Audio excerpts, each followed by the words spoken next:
Yeah, sorry. It was one of those cliche things that you talk about with guys like that, where you hate. Everybody says it. If he's on your team, you love him. If you're playing against him, you hate him. Um, oh, 1 second.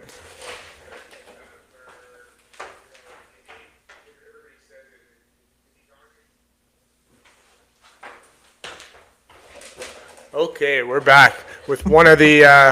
This is what we do when we're going live TV. You're kind of without a safety net. I realized I left my TV on full volume here aside, but yeah, we were just talking about Sam Bennett, the kind of that cliche about.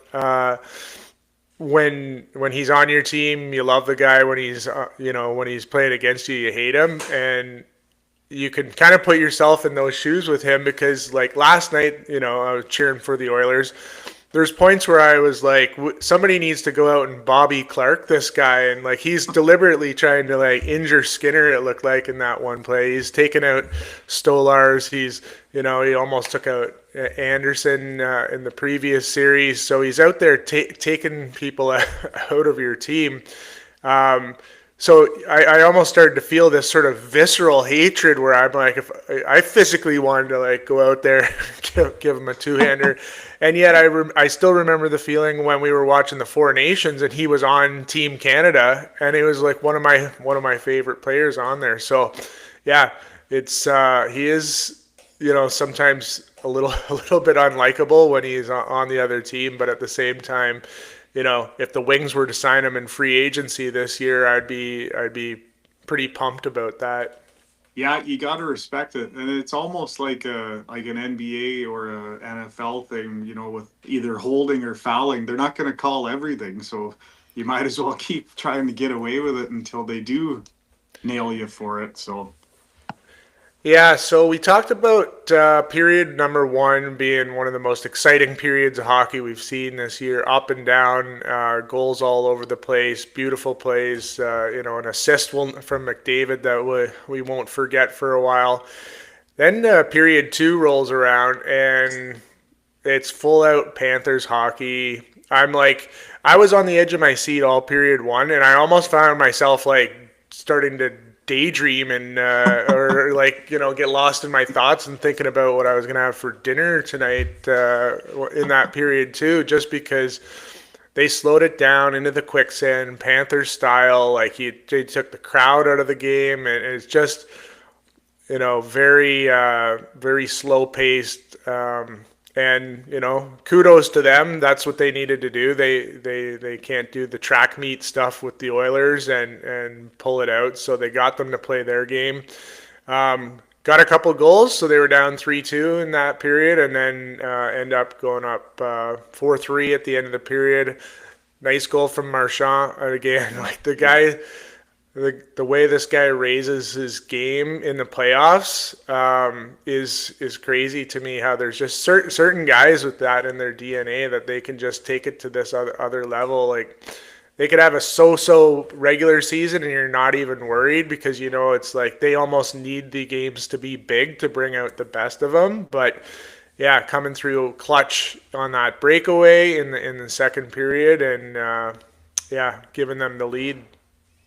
yeah, it was pretty careless playing on that power play, but yeah, you're right. It's hard to believe that nobody else was trying to get this guy, especially when and maybe they were, maybe teams were in on him and he said no, but now it's turned into a first since they did make the finals, but at the time a second round pick for a guy who now I just read only Joe Sakic and Maurice Richard have more overtime Stanley Cup Finals goals.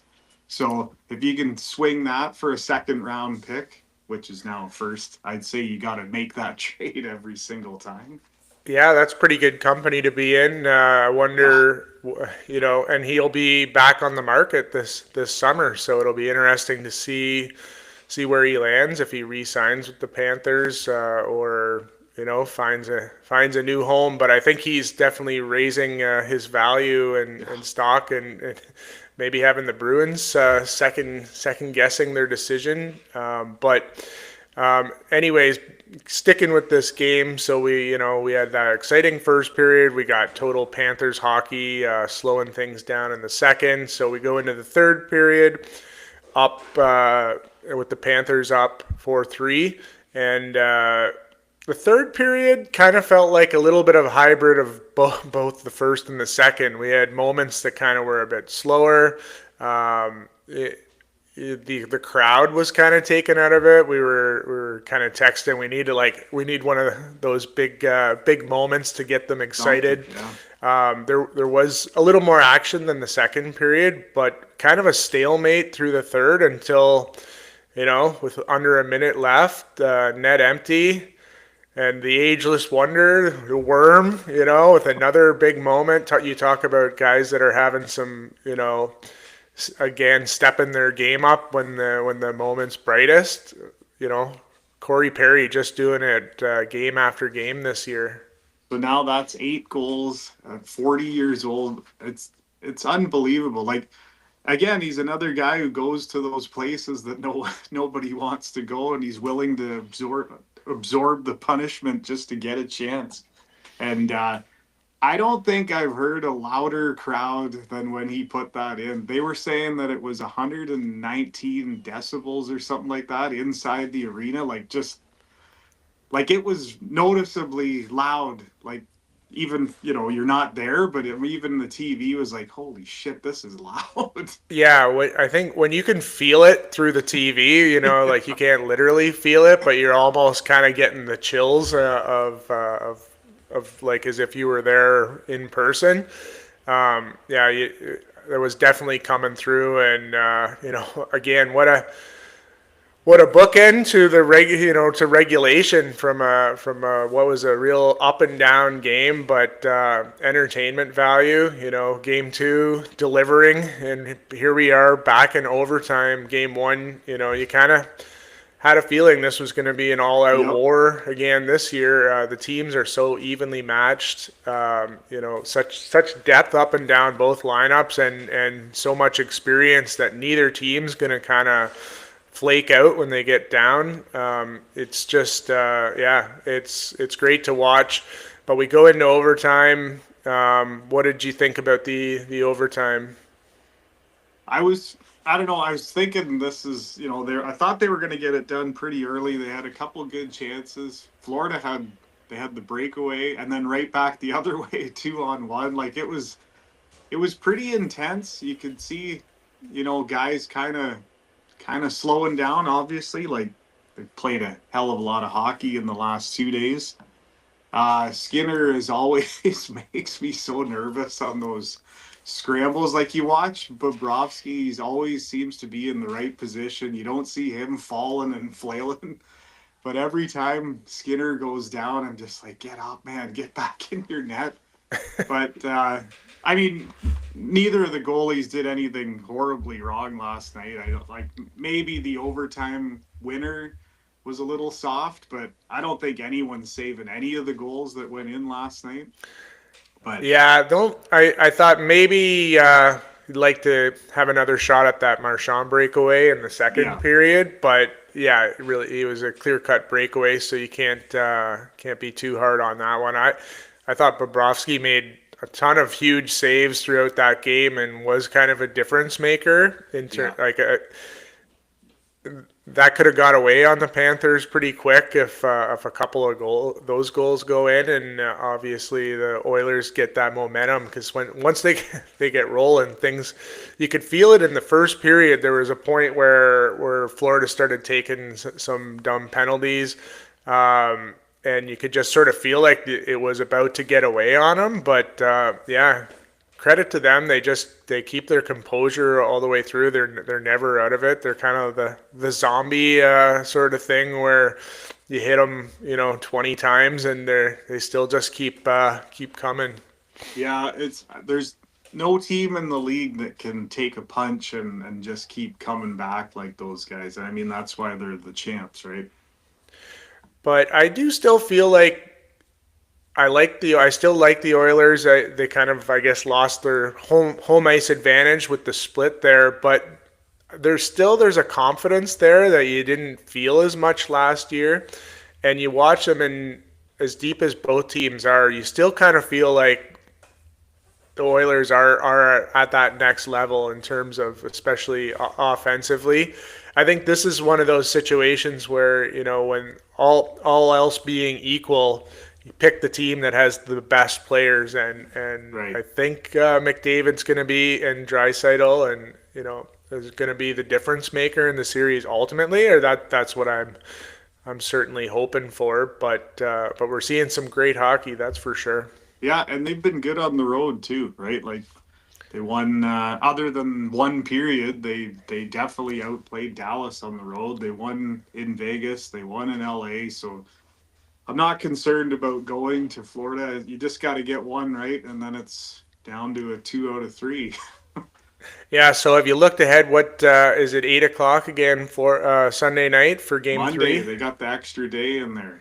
Okay. We All got right. Monday, So Wednesday, and then Saturday night for Game 5. So all right. Oh well, that'll be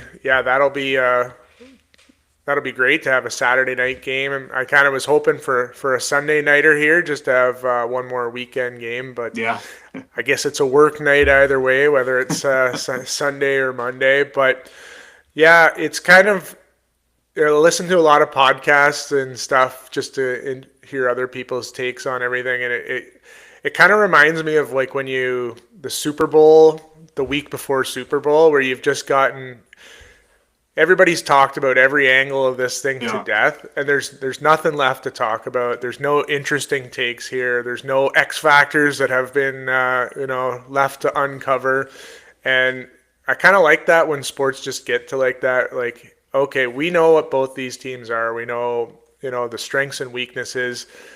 It's kind of past the point of predictions, past the point of trying to, say what you think needs to happen, and you just sort of like sit back and enjoy the ride, and watch this, like, probably some of the best hockey we'll see in the Stanley Cup Finals in a while. Yeah, it's NHL is peaking right now. It's pretty impressive. Well, let's take a step back. We'll head over to our weekly hazing and look at some other news and notes around the league here. First thing I wanted to talk to you about is a bit of the coaching carousel that's going on right now. We've had quite a few moves since we last talked.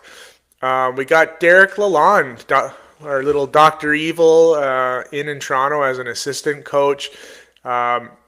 Makes me feel better after we were so hard on him for his hockey night in Canada, panel presence. We were not a big fan of him. We were kind of ripping on him, and shortly after, the league listened to us and they pulled him off the air. So it's nice he's got a soft landing. He does seem like he's quite a knowledgeable hockey mind. So should be a good compliment for the Leafs coaching staff. If anything else, they're going to be talking a lot about the 1v1 battles, if his in-game analysis taught us anything. Oh yeah, that dressing room's in for Mr. Electricity there. Like obviously the guy's a brilliant hockey coach. I find him pretty dull to listen to. But I mean it's a good move. Obviously he's got the, pedigree as a good coach, and I think it's a good fit. I just can't imagine that guy trying to hype you up to get ready for Game 7. Yeah, that don't send him in for the pregame speech. That'll put the boys to sleep, I think, on that one. But yeah, we'll see what happens there. But the other big bomb, I guess, as far as coaching goes, was DeBoer's out. He's fired in Dallas. Pretty solid record. Several trips to the conference finals and losing. But it seemed like this little handling of the Ottinger situation was I don't know. I was reading an article about it. It sounded like that wasn't the only reason, but I think if they were on the fence, that was his handling of that situation was definitely the deal breaker Shitty. for him. Yeah, Just a shitty way to do things, especially right. Like if let's say Ottinger was a free agent, no problem. Then maybe he's leaving, but he had just signed like a seven-year deal, and you're basically telling the world, well, he can't beat this team, so that's why I pulled him. But the weird thing for me is why did they wait so long when you had all these decent coaching candidates, right? You obviously knew this was happening, and now, I mean, maybe there's somebody they like that's still available, but if you had a chance to get one of these top names, why didn't he get fired the day after? yeah. I almost wonder if the Dallas management didn't realize how bad it was. Like everything I'm reading is like he lost the locker room from, or the dressing room with those guys. Like the rest of the team was not happy with how he handled the Ottinger situation, and maybe they were planning on giving him running it back with him, giving him another chance. But when they realized how toxic things were, and in terms of how the players responded to that, and maybe they lost confidence that they were going to play hard for him next year, I and had realized also they had to make a move sooner than they wanted to. I had also read another theory that people were suggesting that he wanted out because with only 1 year left on his deal and Dallas pretty much up against the cap, there wasn't a lot of room to improve the team. So they're thinking maybe he's like, I'm out of here and I'm going to get another full time gig somewhere. Yeah, maybe you can almost picture him sabotaging sort of the exit interview with the with the GM. So what do you think we got to do to get it over the hump next year? I don't know. I'm probably not going to do anything different. I don't give a fuck. You can kind of probably talk your way into getting fired here if you're going in there. But no, I did think that was kind of a shitty thing that he did to Ottinger. Just looking at that specifically, it was like you go to war with these guys, so to speak, from a sporting sense. It's one thing if you think you got to pull the goalie to kind of get a spark and get everybody's attention, but he did it in such a dramatic way, yelling him back after not saying anything during the timeout, and then kind of pulling him back, and then even giving them like the silent treatment when they're walking past each other. Like Yeah. almost you go from counting on this guy to get you to the conference finals to now you can't even look at him. And then he's doing the when when Edmonton scored a couple on DeSmith, and he starts looking down the bench to see what Ottinger's reaction is. Like, should he put him back in the game? Is he looking down there to see if Ottinger's like enthusiastic to go back on? It was just weird. And then he just completely throws him under the bus in the post game interview, just saying he was like hasn't beaten Edmonton. He let the first two shots in, And that's and That's the yeah, thing that kills me. It was 2-0, and you still had 50 something minutes to go in the game. You're two shots away from tying it. And now you've totally put your whole team on tilt. It's just fucking bizarre. yeah, I guess it goes to show the pressure cooker that these NHL playoffs, like experienced coaches, we saw it happen with Brindamore too, where these guys just seemed to crack under the pressure, and it seemed like the board just kind of cracked and lost it there. And yeah, I guess you can't put the toothpaste back in the tube, and he with the way he handled that, and so we'll see. Yeah, I mean, it would you would think that would have been a pretty coveted coaching spot, Yeah. with the lineup they have. So we'll see who comes in there. But in other news, just a couple other vacancies that got filled. We got Marco Sturm coming in Boston, kind of a bit of an off the radar guy, or at least I didn't have him on my radar, but he's the first German born head coach in the league, so breaking new ground from that perspective. Um, do you have any Yeah. thoughts on that hiring one way or the other? I mean, they seem to love it. A lot of people that, I've been reading some of the Boston media stuff, and they're pretty excited about it. I don't know much about his coaching history either, but I guess it's a win for Germany. Yeah, well, hey, that the German Efficiency. national team, yeah, they're starting to come up. There'll be, maybe some nice what do they call that? What's that big pork dish that they? Oh, Oh, schnitzel. Yeah, there'll schnitzel, be yeah. lots of Lots of schnitzel at pregame schnitzel. the pregame schnitzel for sure. Um, Last one. Pittsburgh hired Dan Muse as their head coach. For another guy, kind of off the radar a little bit that I don't personally know too much about. 42 years old though. That makes me feel a little old when these NHL coaches are coming in and now they're younger than we Maybe are. your window is still open. Hey, I'm a good glue guy, good with those young players and bring some fresh ideas. So I'll have to maybe make a pitch to Well, Dallas Dallas, there's here. an Yeah, opening Dallas in is. Dallas. So you're saying there's a chance for that Dallas opening? Yeah, I don't. I Yeah, never. I actually didn't really even hear that guy's name mentioned when they were talking about the other job. So I mean, they must like him. So we'll see what happens. They're another I guess team you, that doesn't really have a lot of wiggle room as far as the cap goes, but you got a bunch of Hall of Famers, so maybe he'll pull something out of those guys. yeah. If you're Crosby, you probably can't be super thrilled with that direction where you go, with lose a coach that you won a cup with Yeah. and go for a guy who's getting his first head coaching job. But who knows? We'll see. We'll see what the master plan of Kyle Dubas comes together. All right, let's switch gears here. We're still talking playoffs, but we haven't really had a chance to talk too much since the Panthers put out the Canes, and I wanted to see what your opinion was on this handshake controversy between Paul Maurice and Rod Brindamore was. So literally like 3 days earlier, we had put out that video about how he's media. Like I love the post game stuff. I love the quotes he's been throwing out, and then he fucking little brother Rod Brindamore with this handshake thing. And the stupid thing is, there's now all these clips come out of him shaking hands with all these players, and I thought it was a real douchebag move. Like, I who are thought you to so. tell Rod Brindamore whether or not he can shake somebody's hands? And you don't know the relationships that he has with some of those guys, right? Like, I'm sure they've crossed paths. I thought it was a dick move.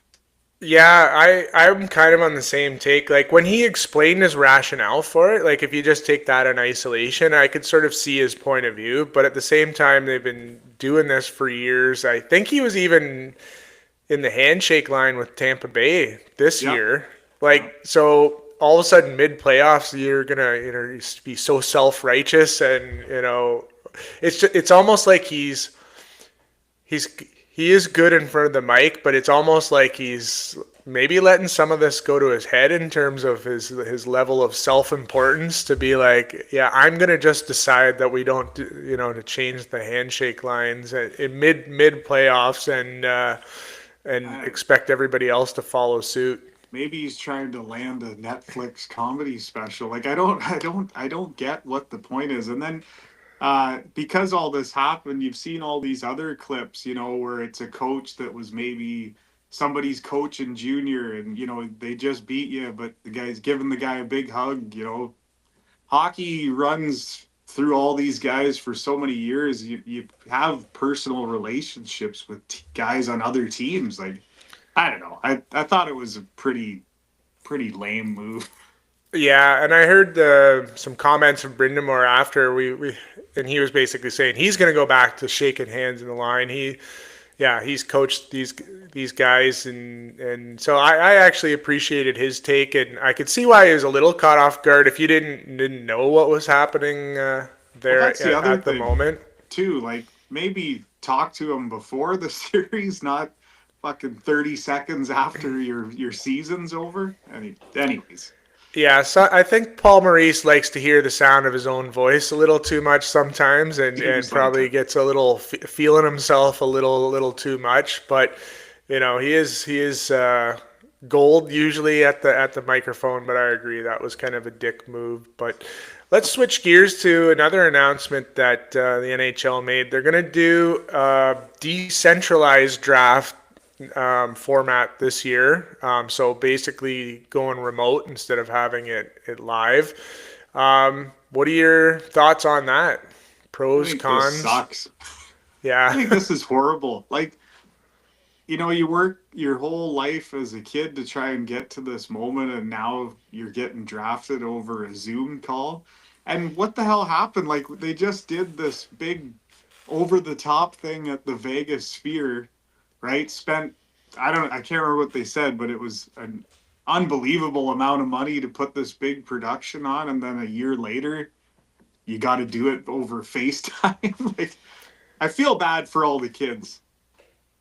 Yeah, that's what I thought too. I'm like, I was reading kind of about why they were doing it, and they talk about just the ability to manage the draft better when they're in their own kind of command central in their own building. They can have more people there. There's less distractions, that sort of thing. But yeah, it just takes some of the essence of it. And we talk about all the great traditions in hockey, and not that a live draft is a hockey specific tradition, but it is kind of like a great tradition when you can kind of go back and think about even when like Lindros got drafted and he didn't wear the jersey, but you Yeah. can, you think of these different reactions and moments of these different guys and seeing the picture of like Connor McDavid up there when he looks like he's like 13 years old, and those cool moments with the family, and also just creating a little bit of a buzz. It kind of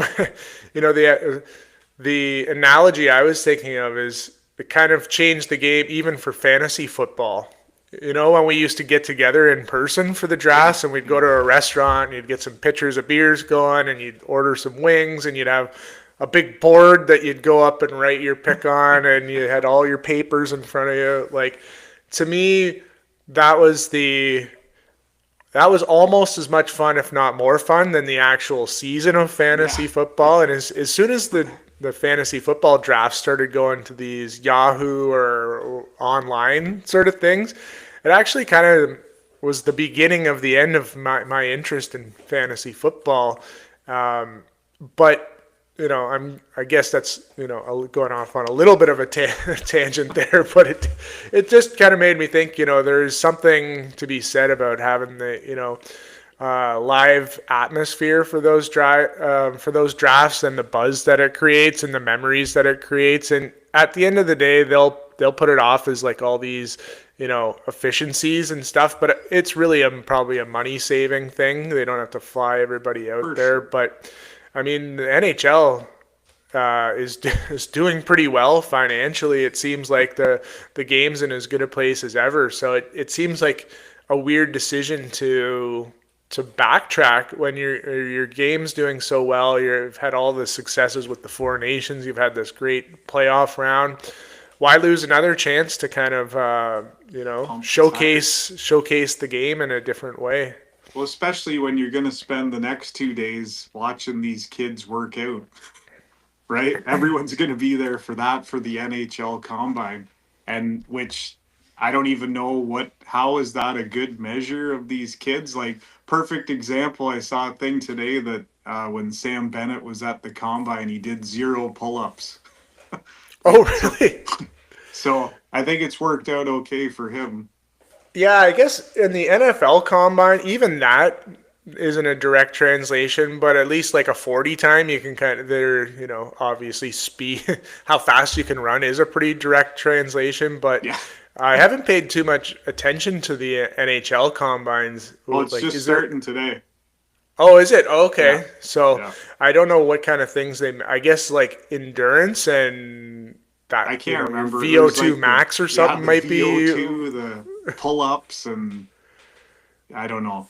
I don't I see a lot of actually, guys doing pull-ups out on the ice, but That's funny. I heard an interview with Gretzky was on the Dan Patrick show, whether last week or the week before, and Dan was asking him about that, and he said he was at a combine. I don't know if it was a combine then, as much as just an Oilers sort of part of their training camp when you came in, and he said you'd have to see how many push-ups he could do, and he would tell the guy keeping score. I think he said he did like 8 push-ups, and he told the guy to put him down for 15 or something. But his his takeaway to Dan was he said, Dan, I only did could only do 8 push-ups that year, but I scored 92 goals. So you can you can see how important that was. Yeah, didn't he say he used to just eat hot dogs and shit too before games? Like a real nutritionalist. Yeah, I think he was obviously before they had all the nutritionalists, and make kind of makes you wonder how when you've got the God given talent, maybe it doesn't really matter what you're eating and Yeah. what you're how you're training. But yeah, well, that'll be interesting. I am looking forward to the NHL draft, just as we've been doing this podcast and starting to learn a little bit more about go a little deeper on the prospects. Um, so it'll be I'm intrigued, but yeah, we'll take some of the enjoyment away from the actual viewing of And the draft.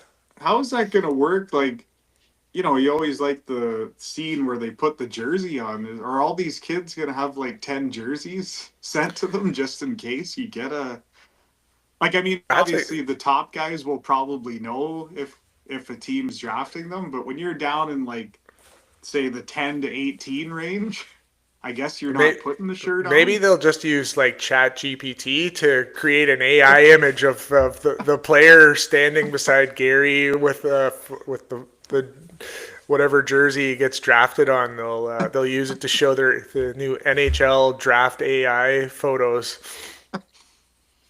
Um, well, I got a hockey one more hockey topic and a basketball. Why don't we uh, finish out on the hockey side here, because we're talking about draft and prospects. So that's a nice segue into the London Knights getting it done, winning the Memorial Cup. They had a little hiccup in the round robin, losing to Medicine Hat, but then got their chance for a rematch and got it done in convincing fashion and cap off, which is what I guess you would have to consider one of the most dominant junior seasons we've seen in a while. Yeah, pretty impressive. Kind of a shitty final. Like they dominated that game from start to finish, and I kind of don't really like that format. Like, so now you got two teams that were 3-1. Like I don't. I think I don't like the round robin, and then the third place team gets another chance to possibly make the final. Like, stupid format as far as I'm concerned, but incredible run by the Knights and finished it off like it could have been 7-1 in that game. They were just all over them.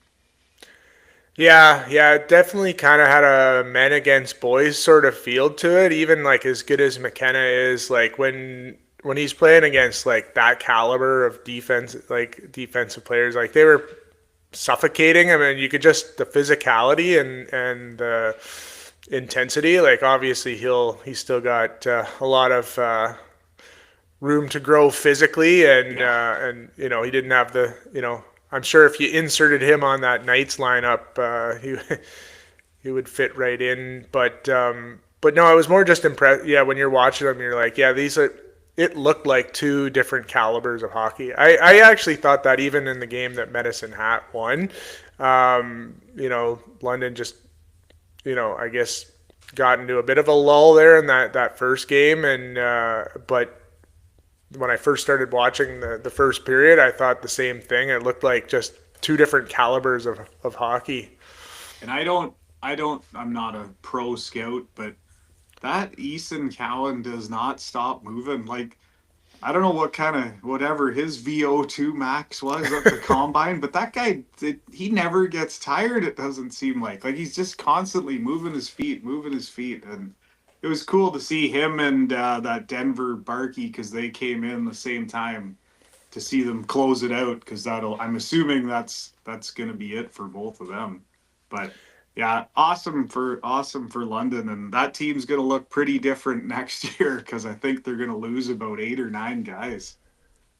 Yeah, that'll be start a bit of a retooling process for Hunter there, but Yeah. always another cool moment of hockey when you see these guys, especially the overagers, as they kind of wrap up their junior career. Pretty emotional to Yeah. see that all come to that moment and realizing that's the last time they're going to be with that group. Um, Pretty special, but that's also kind of what makes sports amazing is all the different ranges of emotions you can kind of experience, whether as a winning on the winning side or the losing side. Yeah, there was I think it was Rimouski was playing Moncton, and Rimouski's top scorer, he was an overager, and as soon as the buzzer went, you could just they kind of panned on to him, and you could just see his face kind of be like, well, that's it, I guess. I mean, Yeah, he may because go and play in Europe or something, but to be 21 and you're just done now. yeah, it would be quite a sobering feeling, and only a handful of these guys are going to go on to pro careers, and so it's probably the end of the line or the end of their pro journey from the time they were 5 years old Yeah. to now their whole life being wrapped around hockey. So yeah, it would be a bit of a weird mindset shift to have to kind of change gears from there. But even guys like Cowan, that's the end of sort of this era with this team, and obviously he's got more things to accomplish in the NHL, so he's got a lot to look forward to. But just cool to see with that group, and I watched the game in the semifinals when Windsor lost to Kitchener and they blew a 3-0 lead, Yeah. Yeah. and literally almost every guy on the Spitfires team was like in tears because they had just blown a 3-0 lead, and B, that combined, and it was an overtime loss too, so just um kind of crushing to see realizing that your NH or your OHL career is done and you just blew this 3-0 lead Yeah. in overtime, so Little double nut um shot. yeah, yeah. So, so that wraps up junior hockey now, and we'll look forward to taking a closer look at some of those guys as we get closer to the draft. Um, Last thing I wanted to chat about for the weekly hazing here is a little bit of NBA. So NBA finals are underway. We got the Pacers and Oklahoma City. Pacers steal game one. Um, but we'll talk a little bit about that. But what the NBA is now exploring is a similar format to the Four Nations for their All Star game. If you thought the NHL All Star game was bad, the NBA All Star game is, maybe the worst sporting All Star game that there is. Just an absolute joke. So it sounds like they want to adopt a format similar to the Four Nations with the USA against the world. What's your take on that? I mean, in theory, I guess it's a good idea, but when you only have five guys on the court at a time, what's the point of having 15 guys on the team? And who's going off, right? Like if you have your top five US players on the floor, you're going to go six or seven deep. And I like that they're trying something, but these guys aren't going to care as much. I think it's going to be interesting for a year, and then you're going to have guys skipping it again, and I don't. The Yeah, NBA is a unless they joke. put some sort of big incentive, like, a huge cash prize to the winning team. Even that, I don't know. They already Oh, make they're so all much money, making but yeah, $50 million a year. What's I another 50 grand? I don't know how you could make the stakes high enough for them to care. I think basketball players in general just seem like a more individual, sort of selfish type players, and they don't grow up playing for their country or dreaming of playing for their country the same way that hockey players do when you're watching the World Juniors and the Olympics, and they're just a different type of athlete that hockey players will die for that flag, play, doing whatever it takes. And even like great, you see it on all the teams, but guys that are top guys on their team in the NHL come to Team Canada are willing to play like a role, or not even Yeah. get on the ice and still want to be there. I don't know if you'd have an NBA superstar that would be willing to do that in a exhibition match like that. I don't think there's something that I used to love so much that I absolutely just can't watch anymore than NBA basketball. I don't know if it's like you said, just the individualism now, and I can't stand the like the other night. Who was it? Minnesota had 53 3-point attempts. Like that, I don't know. I can't watch it anymore. Yeah, I'm struggling too because when the with Golden State, they're in. That was a fun team to watch, and when they, for the Splash Brothers first came in, it was kind of cool seeing all these 3-pointers. But yeah, I want to like it. Every time I turn it on, I'm like, I want to be into this, but I'm struggling with it. I don't know if it's just the teams in the playoffs aren't as compelling as maybe they have been in past years. But yeah, it definitely seems like a interesting period of transition there for the NBA. One thing I was kind of interested to get your thoughts on. How do you feel about, like, I was watching the Knicks game when the game set, or game six, they got put out. They were down by like 20 points in the last game, and New York puts in all their bench guys with like 2 minutes left, down 20. To me, that feels like the ultimate slap in the face of like, oh yeah, you guys fucking hand me this shit on a plate at 20 point, down 20 points, and with now you want to use me like it's a common thing I've seen in basketball, whether it's in like the March Madness tournaments or whatever, but where teams, when the game is completely out of reach, they're like, oh, let's get some of the young guys some playing time. And I'd almost be like, fuck you, if I'm not good enough to play in a regular game, you're gonna put me in as a sacrificial lamb to run out the clock here. But I I don't know, always love I I always love there's the one guy that's like, this is my fucking moment now. And he's every time he gets the ball, he's out chucking everything up too. I wondered that too about hockey. When teams, you know, maybe go on the road and they perceive a weaker opponent and they throw the backup in. I wonder if the teams they're playing is like, all right, well, screw you. If we're not good enough to play your 1A, then we're gonna take it to you. I always wondered if they took that as a slight when the better team decides to throw their backup in. yeah, it's a weird dynamic, but I'm watching those subs come in down 20 points, and when the rest of the team is like totally out of it, and your season's pretty much coming to an end, and they're like, now you want us to step up and do the thing. You couldn't give us any role up until this point, but anyways, enough basketball. But it is, I think, I guess, a feather in the cap to the NHL that what the things that they're doing are working well enough that other leagues are For trying sure, yeah. to copy that. All right, well, that kind of wraps up the news and notes from around the league here in our weekly hazing. Let's go to our report card for the week. Do you want to kick us off there? Sure. Okay, first up, I got an A for London Knights goalie Austin Elliott. 52-3 on the season, including playoffs. Like we said before, was cut from a WHL team, not drafted, ends up in London. His backup is actually ranked in the draft coming up.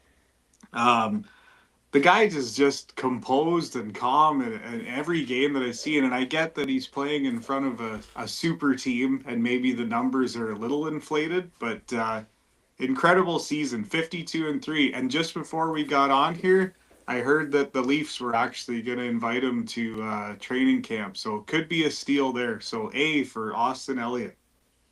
Nice. I'm going to go with an A for the Edmonton Oilers crowd.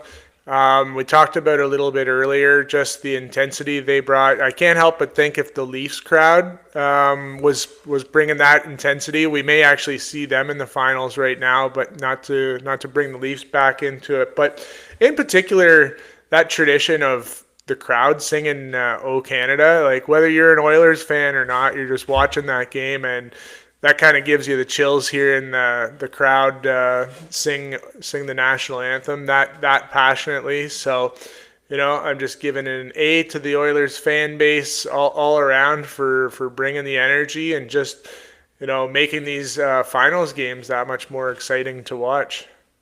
All right, I've got a big F for Fanatics. If you don't know what Fanatics is, it's a big sports merch company. Um, these merchandise, like the Western Conference Champions shirts and Eastern Conference Champions shirts, who's shelling out $40 to say we made it to the finals? And they're the worst designs too. It's literally just a logo that says Western Conference Champions. I just can't imagine they're moving too many units of those. Not to mention they're like $45 for a t-shirt. So I mean, I get you want to cash in, but nobody's buying those. So F for Fanatics. Nice. I'm going with an F for grocery stores here, Charlie. In particular, I don't like the way they've parlayed the concern around the environment into shifting us to pay for all our bags at the grocery store. Like, I find it funny. I do try to, I get the idea. Let's not use many plastic bags. Let's try to use some recyclable bags. But when I forget my reusable bags, and I'm going and dropping $200+ at a grocery store. You mean you can't toss me a couple paper bags for free? You're still giving me on the hook to pay for my own bags. I just feel like they've somehow used the concern around the environment to add another revenue stream to their business. So F for grocery stores. All right, I got a D for Igor Larionov. I don't know if you saw this, but he was just named the coach of SKA St. Petersburg. And at his press conference, his first thing was he wants to Ivan Demidov to return to the KHL for next year. And I'm thinking, like, that's like telling the Rolling Stones, yeah, we need you to play Wembley Stadium, but then next week we want you to head down to Rob's Sports Bar to do a set. Like, there's no way in hell that kid, after what he just went through, and the crowd like chanting this guy's name, is like, yeah, I'm gonna head back to Russia for a few games. So good luck, Igor. That's a D. And Igor is probably another guy that gives some scintillating pregame hype speeches, eh? Like just right up He's the there with Russian Lalonde. yeah. Nice. Well, I'm going to give A+ to Connor McDavid. Not that this guy needs any more flowers, but in particular, I want to give an A+ to him creating or elevating the highlight film assist. Has Can you ever remember a time watching hockey where there's been so many assists where you've been more excited about the assist than the goal itself? Like this guy, what he's doing in the playoffs and some of these passes he's making and the build up to the passes, I'm like I've never had such an appreciation for assists in hockey before, but you can't deny it. That one last night was right at the top of the list. But he's got dozens of them in his portfolio. So A+ to that to Connor for giving us even more joy in hockey than he already has. All right, I'm going to give a B+ to the Florida fan base. We've taken a few swings at them in a few of our clips and posts and stuff like that, and I have to admit I didn't expect the response because I didn't know that this was such a rabid fan base, and maybe it's only been because of the last 2 years that they're getting so interested. But a lot of engagement, a lot of personal insults, which I can take. I mean, I defend your team, but it's good to see. I mean, anytime we can get a hockey bigger, especially down there where it's not as not as big. So B plus to the Florida Panthers fan base. Nice. Yeah, I didn't realize that they were so passionate about their team down there. But yeah, I agree. It's nice to see. I'm gonna go with the C for gold helmets in the Finnish Hockey League. A C because I just don't know what to think of this, but I don't know if you've heard this, but they have in the Finnish Elite League, they have this tradition where whoever the leading point scorer is on any team, they wear this gold, like, shiny gold helmet, which is kind of funny, but also kind of weird in the same way. Like you're kind of putting a bullseye on these Gonna guys, say but it's a legit thing. And actually, they kind of did it as a joke in Panthers practice during the regular season. They had Reinhardt wearing the gold helmet. I guess Barkov kind of brought in that tradition. But yeah, something I just was kind of surprised to hear about, and I was like, I don't know if I think that's cool or if I think that's totally lame. So I'm gonna put it in as a C. But yeah. If you're watching the Finnish Elite League hockey, you're going to see the top point scorer on every team has a different color helmet than everybody else. that's cool. I didn't know that. All right, finally, this is my last one. I got a B plus for us. We just Oh, passed 500,000 views across all platforms, which to me blows my mind. I can't believe people have watched 1 second of anything that we've done because we don't really know what we're doing. We're kind of learning on the fly here, but I just want to say thanks to anybody who's watched anything because 500,000 blows my mind. that's crazy. And according to the analytics I'm looking at right now, we've got two viewers viewing us live right now. So make that 500,002. But yeah, that's pretty cool. We've crossed the 500,000 threshold. So yeah, we'll be, and it feels like we're just getting rolling. So it feels like a bit of a blur since we started it at the Four Nations, and here we are almost at wrapping up the playoffs. So yeah, that's pretty cool. Well, I don't want to bring the mood down here, but I do have a D to round things up for our report card. I'm giving a D to Rogers and their Keanu Reeves commercial. Like, I honestly don't even know. I've seen this commercial so many times, and I tune it out. But it's like you've got all this airtime, over the course of the playoffs. You couldn't have produced a second commercial. It's like every single time they go to commercial break, it's this stupid Keanu Reeves commercial, and you want to physically punch a commercial. Like I don't know how you can get to the point sometimes where you just dislike a commercial so much. Like I'm a big Keanu Reeves guy. I like John Wick, but I almost don't even know if I could watch John Wick anymore after all seeing all these Keanu Reeves Rogers commercials. So And it was even worse at the start when they had the Triumph one and then they'd piggyback it with that one. Why does Triumph get cut, but the Keanu Reeves one lives on into the finals?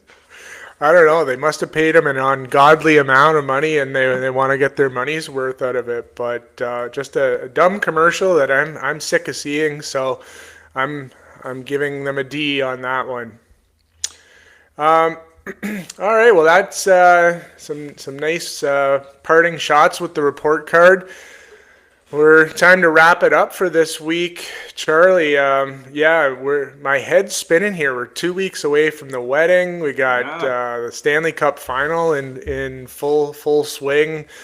Life is crazy in the personal world. The sports are crazy right now with the NBA and NHL final. But sounds like we're gonna get this thing wrapped up. Even if it goes to seven, it sounds like Game Seven's gonna be rehearsal night, so we can avoid the awkwardness of trying to find a place to watch the game in the midst of the wedding day. Yeah, I'm not gonna lie. I was if it was going seven on your wedding day, I was trying to figure out a way to bail, but we Well, dodged that bullet. So I'm glad we're gonna have you there. What else is anything else new on your end that you're looking forward to over the week before we wrap up for the day? I just want to see him steal one in Florida. I think we were talking about a pregame for Wednesday. Is that on the cards? Yes, I think so. Yes, I couldn't remember, yeah, what day that was, but I think that'll work. So we'll stay for all the listeners out there.